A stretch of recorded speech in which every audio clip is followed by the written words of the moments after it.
안녕하세요. 팔꿈치로 로우블로 팔로우입니다. 오늘은 챔피언 시리즈 중 첫 입식 타격 챔피언, 은퇴했지만 전설 오브 전설, 무조건 전설, 격투기 좀 본다 하시는 분들은 정말 모두 다 알고 있고, 나 왕년에 격투기 좀 봤어 하시는 분들은 모두 다 알고 있고, 입식 타격에 관심이 없어도 한 번은 들어봤을 그 이름, 로우킥의 마술사, 20세기 최고의 킥복서, 후배들에게 절대 그 자리를 양보하지 않았던, 자신만의 승리 공식이 명확했던 미스터 퍼펙트, 약점이란 없는 지 혼자 다 해먹던 입식계의 황제, 정말로 38선 그어놓고 피터 하츠와 함께 한 세기를 둘이서 다 해먹었던, 하지만 실력이 어마어마해서 절대 욕할 수 없고 경기가 재미있어서 어네스트 우스트의 경기를 기다리게 했던 그런 최고의 파이터를 여러분께 소개해드리겠습니다. 우선 경량급 낙무아이, 경량급 킥복서, 통틀어서 경량급 입식타격 선수들은 전적이 굉장히 많습니다. 레전드 선수들은요. 하지만 중량급일수록 전적이 많기가 힘듭니다. 이유는 상대하는 선수의 체격이 워낙 크기 때문에 부상에서 회복하는데도 시간이 많이 걸리고, 특히나 헤비급은 한 방이 있기 때문에 럭키펀치의 위험성도 있으며 서로가 스치는 공격에도 자신도 모르게 쌓여가는 데미지가 달라 전적이 많을 수 없지만, 어네스트 우스트의 전적은 100전이 넘습니다. 정확히 121전이 넘습니다. 이게 얼마나 대단한 거냐면, 입식 타격 천상계 헤비급 파이터가 100전을 넘긴 경우는 흔한 경우가 아닙니다. 피터 하츠, 제롬 루벤너, 바다하리 등 오로지 입식 타격에 몰빵하고 어마무시한 성적을 꾸준히 내줘야 가능한 얘기죠. 그나마 레이 세포도 70전 정도이며, 마크 헌트는 40전 정도, 레미 분야스키는 50전 정도이고, 미르코 크로캅의 입식 전적은 30전, 말년에 그렇게 경기를 많이 가졌고 종합 경기와 입식 경기를 합쳐도 80전 정도이며, 입식의 끝판왕 세미 실추도 50전 정도입니다. 우선 전적부터 레전드라는 걸 말해주죠. 사실 근데 피터 하츠는 150경기에 육박합니다. 정확히 144전. 또 어네스트 우스트가 얼마나 대단한 입식 타격가냐면, 당시 최고들만 모였던 K1 대회에서 최고의 이벤트, 바로 K1 그랑프리에서 최초로 4회 우승을 차지하는 기염을 토합니다. K1 1933년 월드 그랑프리 준우승, 1997년 월드 그랑프리 우승, 1999년 월드 그랑프리 우승, 2000년 월드 그랑프리 우승, 2002년 월드 그랑프리 우승. 같은 20세기 최강자 피터 하츠도 3회에 머물렀고, 어네스트 우스트의 기록을 깬 사람은 없으며, 이와 동일한 인물은 격투 머신 세미 슐츠밖에 없으며, 세미 슐츠는 그야말로 사기적인 리치와 스피드가 있어 약간 하드웨어빨이 99%였다면, 어네스트 우스트는 그야말로 기술빨이 99%였습니다.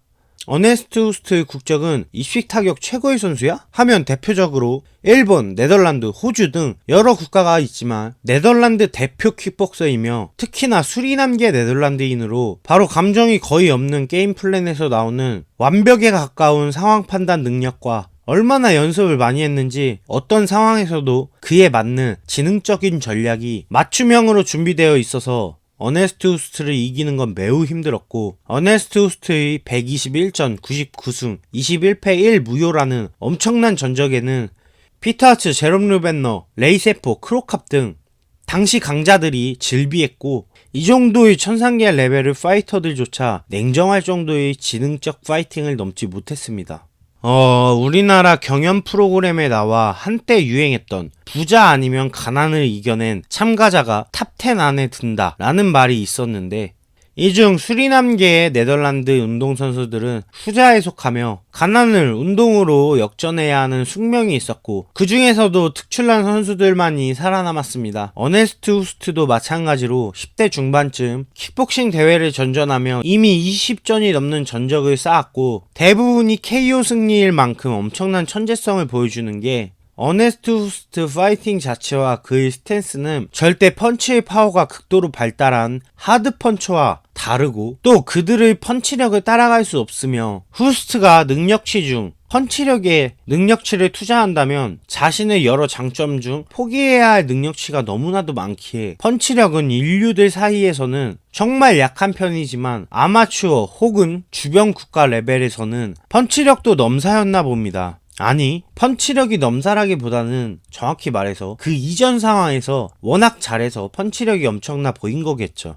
그리고 여러분, 정말 신기한 사실, 어네스트 후스트의 골격이 헤비급 골격이 아니라는 거 알고 계신가요? 타이롱 스퐁처럼 증량을 하여 겨우 100kg을 넘겨 K1의 기라성 같은 헤비급 선수들과 경쟁해왔다는 사실. 근데 K1 월드 그랑프리를 4번을 제패하고 당시 전성기를 구사하던 리얼 헤비급 파이터들을 다 때려잡은 거야? 이거 진짜 소름.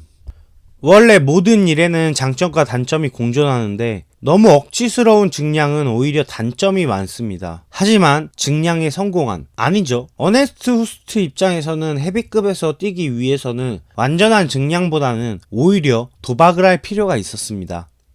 그래서 헤비급에 미치지 못하는 골격과 무게로 그냥 싸웠습니다. 다만 증량에 대한 도전은 계속할 뿐. 지금 제가 한 말이 적어도 어네스트 후스트라는 선수의 증량에 관한 내용으로 가장 정확할 것입니다. 어네스트 후스트를 상대하는 선수들은 하나같이 입을 모아 말합니다. 빈틈이 없다. 컴퓨터랑 싸우는 것 같다. 격투기 머리, 입식 타격 지능이 너무 좋다. 뭘 할 수가 없다. 라는 말을 할 정도로 세미실추 이전의 완전한 최종 보스. 그런데 여기서 세미실추는 정말로 누구랑 1대1 맞짱을 떠도 다 이겨버리는 최종 보스 느낌이라면 어네스트 후스트는 이 힘을 피터 하츠와 양분한 느낌이며 어네스트 후스트의 모든 커리어 중 가장 큰 굴욕. 바로 밥새에게 진 일화. 이건 정말 지금 생각해도 웃긴데 세상에는 영원한 강자도 최강의 강자도 없구나. 사람에겐 무조건 천적은 존재하는구나. 근데 어네스트 후스트의 천적이 밥샵일 줄 누가 알았겠습니까? 원래 파워가 부족하고 완력과 밸런스에서 나오는 전략 수행 능력이 일품인 어네스트 후스트. 애초에 헤비급 파이터가 아닌 골격으로 조금 더 스피드를 가미해 아슬아슬 줄타기를 하는 어네스트 후스트에게 너무나도 큰 체격차와 힘 차이, 파워 차이는 오히려 독이었습니다. 당연히 밥샵 대 어네스트 후스트가 붙었는데 그 누가 밥셉이 이긴다고 말하겠습니까? 서두에도 말했듯 너무 큰 체격 차이와 경기 내용도 마찬가지였습니다. 일방적으로 구타하다 싶을 정도의 어네스트 후스트의 공격들에 밥샵은 수차례 쓰러졌지만 서두에도 말했듯 너무 큰 체격 차이와 너무 큰 파워 차이, 단 한 방에 후스트는 정신을 못 차리고 결국 밥샵을 넘지 못하게 되죠.